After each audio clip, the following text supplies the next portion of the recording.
Personally. Menopause बद्दल बोलताना आता डोक्यात स्ट्राईक झाली एक गोष्ट की पूर्वीच्या काळात बायकांना बाजूला बसवायचे. करेक्ट. मला आधी हे चुकीचं वाटायचं. जसं आपण एज वाईज आपले विचार बदलत करेक्ट, जातात. करेक्ट. सो माझी मैत्रीण होती एक, तर तिला ना असं बाजूची रूम एक होती, अंधार असलेली खोली, वेगळं तिचं ताटली वाटी भांड. तर मला असं हे डिस्क्रिमिनेशन मला असं वाटायचं. पण आता मी जेव्हा बागेवरून बघते ना, मला वाटतं ते खूप चांगलं होतं. का? कारण तेव्हा 4 दिवस बायकांना आराम करायला पण त्याच्यात कंपल्सरी. नाही, त्याच्यातही माझी आजी सांगायची, अगं कोरडी कामं करायला लावायच्या सासूरवाशिणींना.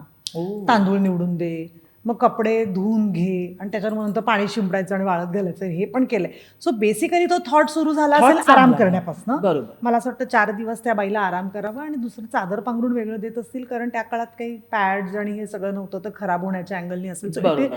It is more about hygiene. I Hygiene. Feel की त्या हायजेनिक त्या बाईला बाजूला ठेवणं, म्हणजे तिचं सगळी कपडे बिपडे सगळं तिचं ती क्लीन करेल, तिला तिचा वेळ मिळेल, हा जर थॉट असेल आणि तिला आराम मिळावा हा थॉट असेल, तर नथिंग पण लाईक इट. त्याचा खूप चुकीच्या पद्धतीने की मग इथे हातच लावायचा आणि तिथे हात, मग ते अति होत गेलं सगळं, म्हणून ते पुन्हा डिस्क्रिमिनेशन आपल्याला आवडेन असं झालं.